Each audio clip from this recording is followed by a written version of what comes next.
We have real calls and real theists here ready to explain what they believe and why. All right, let's dig in here. We've got Aaron in Illinois. Pronouns are he, him, and he wants to explain to us why his religion's the true religion and all the rest fail. So, thanks, Aaron. Welcome. Thank you for taking my call. It's an honor to be on the show again. Yeah, so I'm Catholic, traditional Latin Mass Catholic, not the Novus Ordo that you see mostly now. But I believe that Catholicism is 100% the true religion, and that there's no salvation outside the Catholic Church. Extra ecclesiam nulla solus is an ancient doctrine of the Catholic Church, and I totally believe it. If you want to know why. Okay, congrats. I tell you what, we'll give you a minute to explain why you believe, because that's the important part. Saying you believe it, I mean, that's cool. You're already off to a better, start than somebody who's trying to call in to defend something they don't believe. But we'd like to know why. So we'll give you a minute to start on that, and you can probably go longer as long as you're doing a good job. Absolutely. Okay, thank you. So yes, I believe that because the only living God, Jesus Christ, is the one that founded my church 2,000 years ago upon Peter and the apostles, and they made successors, and they made successors until today. Jesus is the only living God, and I believe that life exclusively comes from life, and that life is supernatural, and supernatural in origin, and it's not natural for nature, for dirt and things to become alive and aware. And I believe that my God is the only living God, and that God must be supernatural and living, and that is my God, and that God came down and redeemed us, made a way for us to go to heaven again, and like He promised, and kept in touch, and fulfilled His promise, and He's still with us today. And that's why I believe that my religion is the only true religion, because my God is the only true God, and my God came and founded my religion. Yeah, I want to make sure that Mike gets in on this pretty much right away, but I'll just say right at the start, you didn't give me a single why. You just gave me a whole bunch of things. You repeatedly talked about your God is the only living God. You didn't do anything to demonstrate that it is a living God or why you believe it's a living God. But I don't know. Did you have questions on that, Mike? You're muted, I think. Apologies. Yeah, no, that's me. I'm sorry. I just want to make sure I was typing your notes. I didn't want to distract anybody. Yeah, so I had the same kind of concern, right? Because I wrote down Jesus founded the church. Jesus is the only living God. Life comes from life, has supernatural origins, and it's the only living God. None of those I see is like, they're just more like propositions that you believe are true, but I don't see like any justification for like why me or Matt or anybody listening should accept that. I mean, let me ask you, do you think like what I listed back to you would give me reason to accept any of those propositions, let alone the one that you think you're supporting them with? That life exclusively comes from life? No, the fact that you think that this is the true religion, the true God, and you listed all these other propositions that you didn't justify, almost like just listing off things that you also believe. Do you expect me to like think that that's justified on the sense of that I should accept that? Do you not believe that life exclusively comes from life? See, here's the thing. I'm going to interrupt because you're not listening to Mike at all. Mike didn't address your claim that life exclusively comes from life, which, by the way, is an assertion that you haven't provided any evidence for, and something that is, as far as we can tell, demonstrably false through the various demonstrations of the possibility and likelihood of abiogenesis. But you're so hung up on one point that you completely ignored what Mike just asked you. So let's try that again.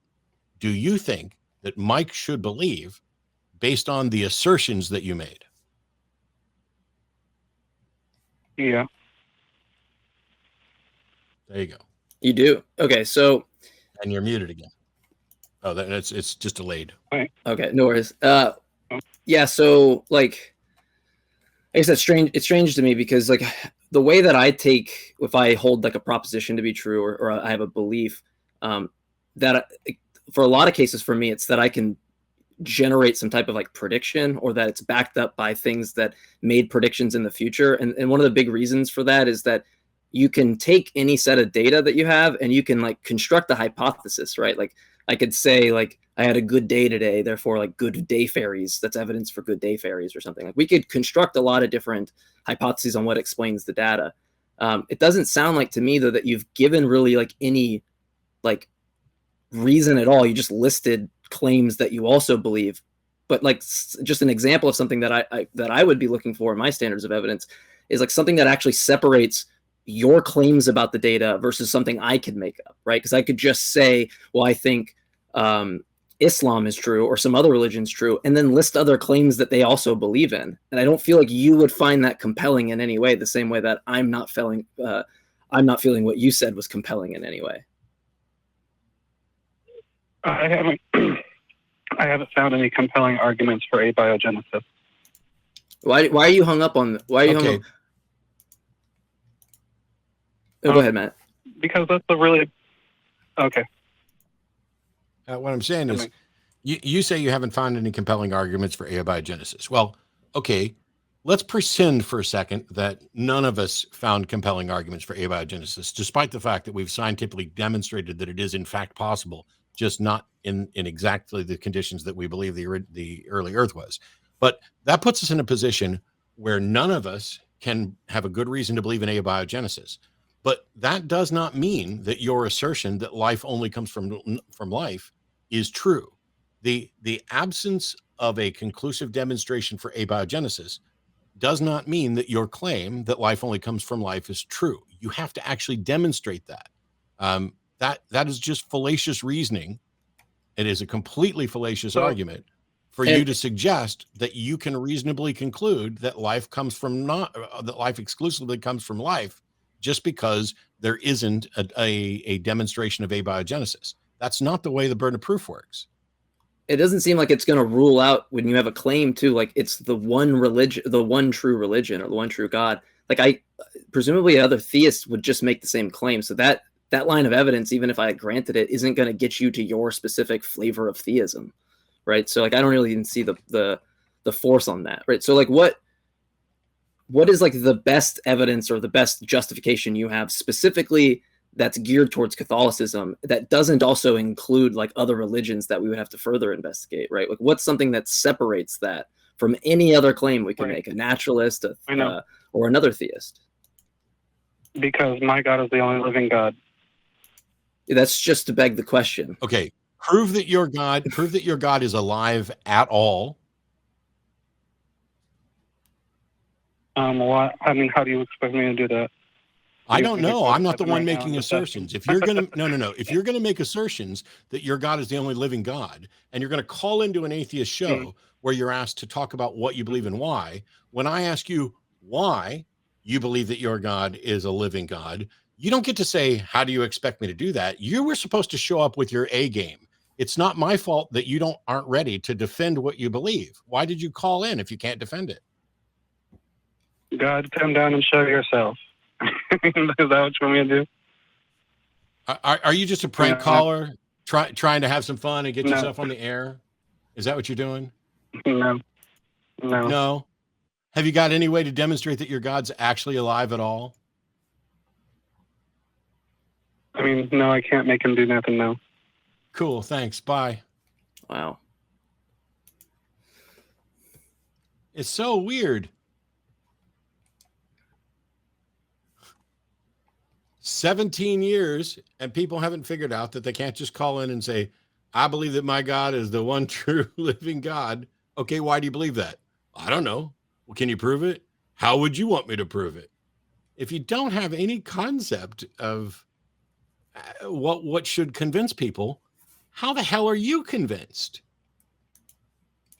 What convinced you is all we're asking. This isn't difficult.